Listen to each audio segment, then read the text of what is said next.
यहाँ हम बात करेंगे एक चोर की जो दुनिया के हर ताले को खोल सकता है, लेकिन एक दिन वो घुसता है एक मिलेनियर के घर में और वहाँ उसके साथ कुछ ऐसा होता है जो उसने कभी सपने में भी नहीं सोचा था। नीमो नाम का एक शख्स जो कि पेशे से चोर है, लेकिन वो करता है अपने बॉस के लिए काम। नीमो पैसों की नहीं बल्कि महंगी पेंटिंग्स और बेशकीमती आर्टवर्क की चोरी करता है। आज उसका काम है एक पेंट हाउस में चोरी करना, जहाँ कई सारी पेंटिंग्स रखी हुई है, जिसमें से सबसे कीमती पेंटिंग है पूरे $3 मिलियन की और उसी पेंटिंग को वो चुराने वाला है। पर नीमो का ये काम इतना आसान नहीं था। नीमो इस घर में फंस जाता है और वो ये नहीं जानता कि ये घर नहीं बल्कि एक पिंजरा है। चलिए देखते हैं नीमो की कहानी। इस मूवी का नाम है इनसाइड। प्लान के मुताबिक रात होने पर वो उसी घर में घुसता है जो बेहद ही आलीशान था। चारों तरफ बहुत सी पेंटिंग्स लगी हुई थी जिनकी कीमत लाखों में थी। नीमो एक एक करके सारी पेंटिंग्स को रखना चालू करता है, लेकिन अभी तक वो महंगी वाली पेंटिंग नहीं मिली थी जिसके बारे में वो अपने साथी को वॉकी टॉकी पर बताता है। वो कहता है कि दूसरे कमरे में चेक करो, क्या पता वो वहाँ पर हो, लेकिन वहाँ पर भी उसे कुछ नहीं मिलता। अब मजबूरन उसे जो भी मिला है वो वापस लेकर आना पड़ेगा। उसका साथी उसे गेट का कोड बताता है जो वो डाल देता है, लेकिन आखिरी समय में सिस्टम एरर हो जाता है। इस वजह से पूरे घर का सिस्टम खराब हो गया था और तेज तेज सायरन बजना शुरू हो जाता है। नीमो अपने साथी से बार बार पूछता है कि ये क्या हुआ है, लेकिन उसके पास कोई जवाब नहीं होता और आखिर में वो यही कह देता है कि अब मैं कुछ नहीं कर सकता, अब हमारे हाथ में कुछ नहीं है, तुम्हें खुद वहाँ से बाहर निकलना पड़ेगा। अब नीमो को जेल नहीं जाना था क्योंकि उसका एक परिवार भी है, लेकिन उसे ये चोरी करने से पहले सोचना चाहिए था। उसे समझ नहीं आ रहा था कि वो क्या करे और अब उसे वो सायरन की आवाजें भी बहुत तंग कर रही थी। तो वो पहले सायरन को तोड़ता है और वापस गेट के पास जाकर उसे चाकू से तोड़ने की कोशिश करता है, लेकिन ये गेट टूटने का नाम नहीं ले रहा था और इसी वजह से साइड पर लगे डिवाइस में कुछ दिक्कत आ जाती है और पूरे घर का टेम्परेचर बढ़ने लगता है और अब ठंडी हवा की जगह गर्म हवा आने लगी थी। धीरे धीरे गर्मी बढ़ती जा रही थी। इन सब से परेशान होकर नीमो चुपचाप एक जगह बैठ जाता है, क्योंकि अगर उसने अब कुछ किया तो ना जाने इस घर में क्या से क्या हो जाए। कुछ देर बाद उसे प्यास लगने लगती है तो वो किचन की टैप ओपन करता है, पर उसमें पानी नहीं आ रहा था। वो फ्रिज ओपन करता है, यहाँ खाने पीने का सामान था, लेकिन पानी की सिर्फ एक बोतल थी जिसे वो पूरा पी जाता है और फिर दोबारा से मेन गेट को खोलने लगता है। लेकिन कुछ देर बाद उसे पता चलता है कि गेट लकड़ी का नहीं स्टील का है और आकर एक बेड पर लेट जाता है जो घर के मालिक का था।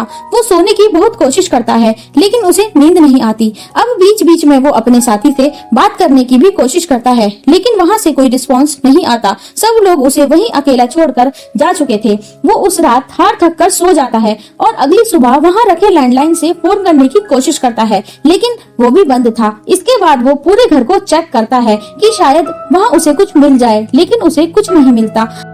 अब वो घर के बाथरूम में जाता है जहाँ पर उसे कुछ मेटल के फ्रूट्स मिलते हैं जिन्हें वो विंडो का शीशा तोड़ने के लिए खींच कर मारता है, पर कुछ नहीं होता क्योंकि वो घर बुलेट और साउंड प्रूफ था और नीमो अब इस घर में फंस चुका है। उसे प्यास लगती है, पर यहाँ सिर्फ एक बोतल पानी था जो वो कल पी चुका था। उसने वहाँ स्विमिंग पूल को देखा। प्यासा नीमो भागकर पानी पीने के लिए जाता है, पर स्विमिंग पूल का पानी कड़वा होता है और वो उसे पी नहीं पाता। अब नीमो स्विमिंग पूल के पानी से खुद को साफ करता है और एक्वेरियम के तरफ पानी पीने के लिए जाता है। वो एक्वेरियम का पानी पीने की कोशिश करता है, पर वो पानी भी पीने के लायक नहीं होता। अब नीमो परेशान हो जाता है और फिर उसे फ्रिज का ध्यान आता है और वो उसमें से बर्फ निकाल कर उसे चूसने लगता है। वो सारी बर्फ को खा जाता है। अब उसके दिमाग में एक आइडिया आता है और वो घर के सारे फर्नीचर को इकट्ठा कर लेता है और घर की छत पर जाकर किसी से मदद मांगने की सोचता है, पर घर की छत इतनी ऊंची थी कि वो वहाँ तक नहीं पहुँच पाता और वापस जाकर घर के मेन डोर के सिस्टम को चेक करने लगता है। क्या पता घर का टेम्परेचर चेंज हो जाए, पर इसका कोई फायदा नहीं हुआ। अब उसे प्यास के साथ साथ भूख भी लगने लगती है।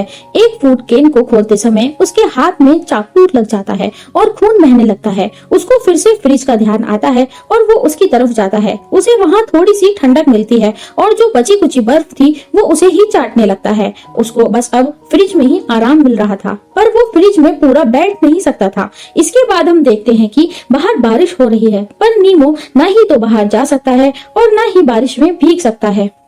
नीमो बहुत प्यासा होता है और अब उसे किसी तरह से इस घर से बाहर निकलना था, इसलिए वो घर को एक्सप्लोर करने लगता है। तभी उसे कहीं से पानी की आवाज सुनाई देती है। ये पानी प्लांट शावर में से आ रहा था और पीने योग्य था। नीमो जी भरकर पानी पीता है और खुशी में वहीं लेट जाता है, पर थोड़ी देर बाद वो पानी बंद हो जाता है। नीमो सोचता है कि कल जब फिर से पानी आएगा तो वो इसे स्टोर कर लेगा। घर का टेम्परेचर धीरे धीरे और बढ़ने लगता है।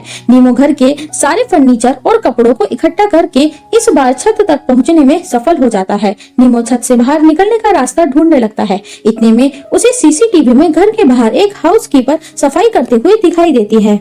वो जल्दी से जाकर उसे आवाजें लगाता है, पर इसका कोई फायदा नहीं होता क्योंकि हाउसकीपर ने ईयरफोन्स लगा रखे थे और घर भी साउंड प्रूफ है। नीमो के जोर जोर से चिल्लाने पर भी आवाज बाहर नहीं जाती और वो दुखी होकर बैठ जाता है। तभी उसे ठंडी हवा फील होने लगती है जो एयर वेंटिलेशन से आ रही थी और डिवाइस में उसे घर का टेम्परेचर चेंज होता दिखाई देता है। वो जी भर कर ठंडी हवा को फील करता है। नीमो समझ जाता है कि अब वो इस घर से कभी बाहर नहीं जा पाएगा और उसे यही अच्छा लगने लगता है, पर वो अब भी घर से बाहर निकलने की उम्मीद नहीं छोड़ता और कोशिश करता रहता है। वो प्लांट शावर से आने वाला पानी इकट्ठा करता है और उसी से अपना पेट भरता है।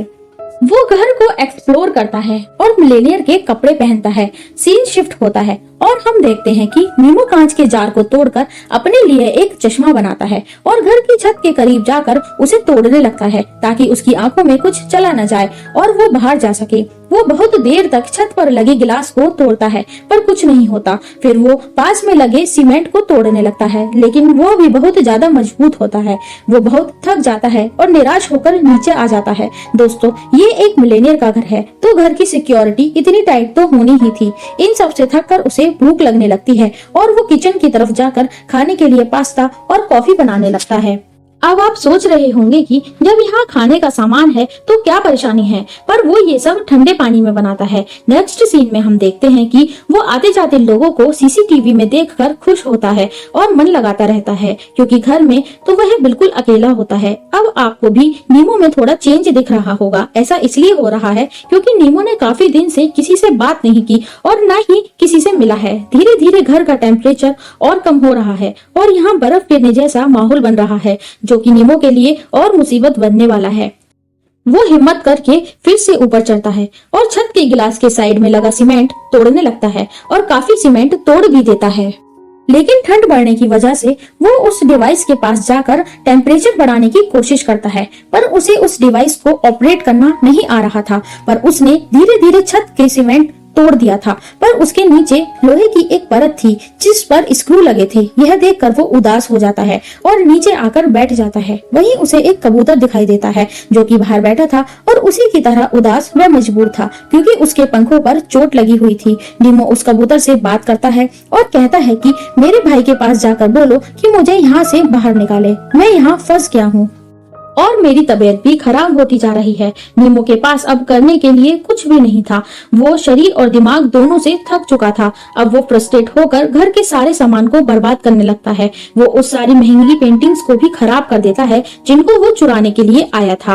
अब वो उस मिलेनियर की अलमारी में देखने लगता है। वहाँ उसे कुछ कपड़े दिखाई देते हैं। तभी उसका हाथ अलमारी की एक जगह लगता है और वहाँ एक गेट होता है, या फिर उसे एक सीक्रेट दरवाजा भी बोल सकते हैं। वो धीरे धीरे दरवाजे की तरफ बढ़ता है और वहाँ कुछ देखकर डर जाता है और उसके होश उड़ जाते हैं। दरअसल वहाँ एक बूढ़े व्यक्ति की लाश होती है, लेकिन वो पास जाकर देखता है तो वो एक डमी था। उसके पास कुछ पेपर्स रखे होते हैं जो कि एंशिएंट हिस्ट्री से रिलेटेड थे। उन पर लिखा था man is hell and heaven. Nemo इसे पढ़ता है पर उसे कुछ समझ में नहीं आता। वहाँ उसे वो महंगी पेंटिंग भी दिखाई देती है जिसे लेने वो वहाँ आया था। हाँ, वही $3 मिलियन वाली पेंटिंग। यहाँ उसे अब ऑनर की पेंटिंग भी मिलती है और वो डमी भी ऑनर का ही था जिसका ये घर है। नीमो को भी ये लगने लगा था कि अब वो भी यही मर जाएगा क्योंकि टेम्परेचर बहुत गिरता जा रहा था। और उधर वो कबूतर भी अपना दम तोड़ देता है। वहीं उसे सीसीटीवी में गेट के पास बैठी हाउसकीपर दिखाई देती है और वो भागकर गेट के पास जाता है और जोर जोर से गेट पीटने लगता है, पर अंदर से हल्की सी भी आवाज बाहर नहीं जाती। हाउसकीपर चली जाती है और वो बहुत ही इरिटेट हो जाता है और वहीं सो जाता है। अगले दिन उसे स्क्रू ड्राइवर बनाने का आइडिया आता है जिससे वो स्क्रू को खोल सके और वो एक लकड़ी से स्क्रू खोलने का टूल बनाता है, पर नाकाम हो जाता है। पर उसने हिम्मत नहीं हारी थी, वो दोबारा कोशिश करता है और सफल हो जाता है, पर वो बस एक ही स्क्रू खोल पाता है। अब उसमें इतनी ताकत नहीं बची थी कि वो बाकी स्क्रू खोल सके। वो थक कर नीचे आ जाता है। इधर हम नोटिस करते हैं कि नीमो अब पहले जैसा नहीं रहा, उसकी मानसिक हालत भी ठीक नहीं है। खाना न मिलने की वजह से वो बहुत कमजोर और बीमार हो जाता है। वो खुद से ही बातें करने लगता है, वो पेड़ों को हिलाता रहता है ताकि उसे कुछ खाने को मिल सके। वो वहाँ रखा हुआ डॉग का खाना खाने को मजबूर हो जाता है जो उसकी सेहत के लिए अच्छा नहीं था। लेकिन नीमो भूखा प्यासा था और ऊपर से वहाँ बहुत ज्यादा ठंड थी। इन सब के बावजूद भी नीमो के मन में एक ही ख्याल था कि वो यहाँ से बाहर कैसे निकलेगा। अब नीमो को यहाँ रहते हुए कुछ दिन और बीत गए थे। बाहर सब सेलिब्रेट कर रहे थे और न्यू ईयर भी आ चुका था, पर नीमो यह सब सिर्फ देख सकता था क्योंकि वो कैद था।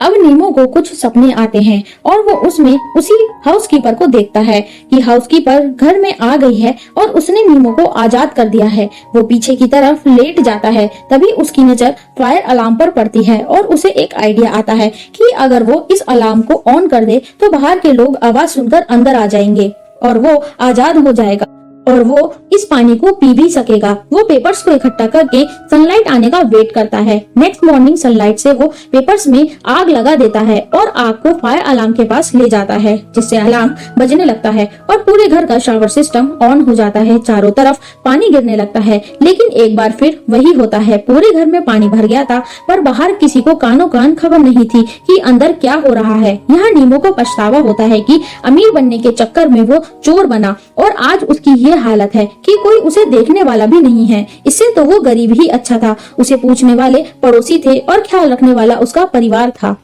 ये अमीर लोग अपनी ही दुनिया में मस्त रहते हैं, उन्हें फर्क नहीं पड़ता कि उनके आसपास क्या हो रहा है। सीन शिफ्ट होता है और हम देखते हैं कि नीमो अब पहले से और ज्यादा कमजोर और बीमार हो गया है। अब उसे यहाँ 1.5 महीना हो चुका है। बाहर बर्फ गिर रही है, मतलब ठंड का मौसम आ चुका है, लेकिन नीमो ने अब सारे स्क्रू खोल लिए हैं।